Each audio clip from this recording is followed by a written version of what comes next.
Unless, Sid Lowe. Let's welcome in Julien for the unless, and we know exactly what that unless is. More stories developing around Kylian Mbappe and his future to PSG. What's it, $350 million to go to Saudi Arabia for a year, Juls? Yeah, that's the offer, Dan. Certainly from Hilal to PSG for the transfer fee, so it's 300 million euros. And then obviously PSG have said, yes, of course, this is a great offer. Go and speak to Kylian. As of right now, when we record the show, there hasn't been any contact between Al Hilal and the Kylian Mbappe clan, the family, if you want, the lawyer, whoever they want to talk to.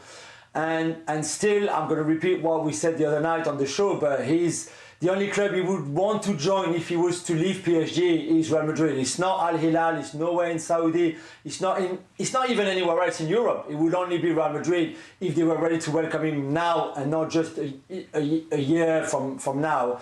But good, I think, for the Saudis to try. I admire the audacious proposal and the offer and everything and what they're ready to pay Kylian.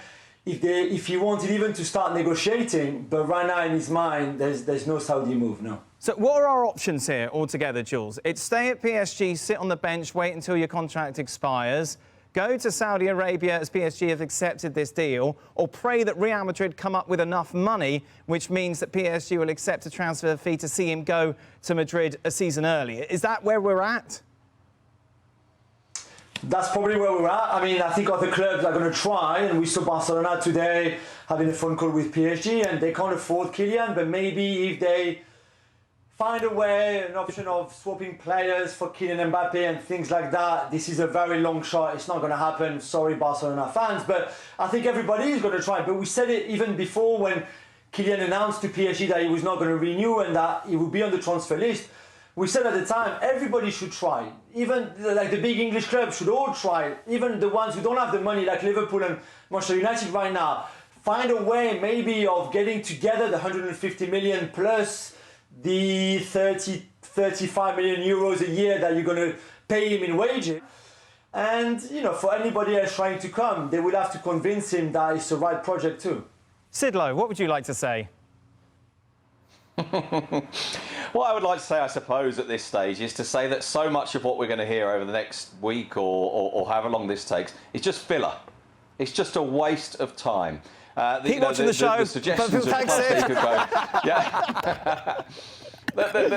The suggestion of clubs that he could go to, that there's an offer from here and there's an offer from there. Look, I could make an offer of 200 million euros if you want. He's not coming round my house to make my tea for me. It's not going to happen. No. But I could make that offer. And this is, in a way, this is kind of the daftness of the situation we're in. And you know, as Jules says, you get an offer from Saudi Arabia and it's a huge offer, and you think, wow, this is really big. This really is to be taken seriously. Except, of course, it's an offer really and truly knowing that it's unlikely to succeed. Now, it is true, I must confess, I was thinking about this earlier on today, thinking somewhere along the line, some club somewhere has got to think to themselves, do you know what? If we can be the bridge to him getting to Real Madrid, and the only way of resolving this current stalemate and having for just a year, then maybe it is worth thinking about the plausibility of doing it for a year. But really and truly, it's about getting to that end game of it's him at Real Madrid. The problem is, as Jules has said, it's very, very difficult to do. It's very difficult to do because for it to happen now,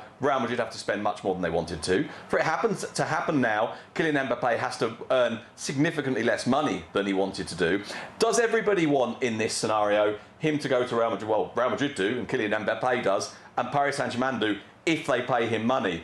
So that feels like those ingredients make that the most likely scenario, but there's a huge amount of money involved. And so really and truly we're in a position now which is, who breaks the deadlock? How do we get to that point where this gets resolved? Because the current situation isn't good for anybody, including PSG, including Kylian Mbappe, including Real Madrid, and including me, who wanted him to come here and make my tea for me. Yeah, but it's good for Jules. His appearance fee now, you know, you have to get him on for all the latest. So I suppose that's one person who's benefiting from it. Do you agree with Sid, Jules, this is going to drag on? Yeah, I think so. And again, we said on Sunday night, I think when I was on the show, like, I think PSG are expecting now at some point Florentino Perez to pick up the phone and call and see where they are and see if they can find some sort of agreement. It's quite simple. Real Madrid were going to say, hang on, why would we pay 150 now when we get you for free next summer? But the Kylian Mbappe clan are going to say, hang on a minute, if you sign him now, you also have more chances to win the Champions League and to win La Liga and to win the Copa del Rey and to win this and to win that and do this and have an amazing season. And it's a transition season. It's the last season of Carlo Ancelotti. So there's a lot of reasons why, if Real Madrid have the 150 million now, it also makes sense for them to sign the best player in the world right now to make their team even better, to make a lot of things better, really, than they would be even with a really good team this season still. So we can go into like, why would you spend that money now when he's there for you free? And by the way, I think if he goes for free next summer there, the signing on fee is going to probably be the biggest ever signing on fee that any free agent has ever player or sports together. So it won't be free next season for Real Madrid either, but it might not be the 150 million that they would have to pay now. However, he would make them right now a much, much better team than they will already be at the start of the season. Jules, what's going to happen when you fly to the Women's World Cup and be on a plane for 2 days? I actually quite welcome that very long flight. I kind of wish that it was 35 hours to get to Australia. I've heard, though, you're going to be sat next to Gab, so maybe not so much. Thank you very much to Jules. Much appreciated. Sid will be back with us a little later on.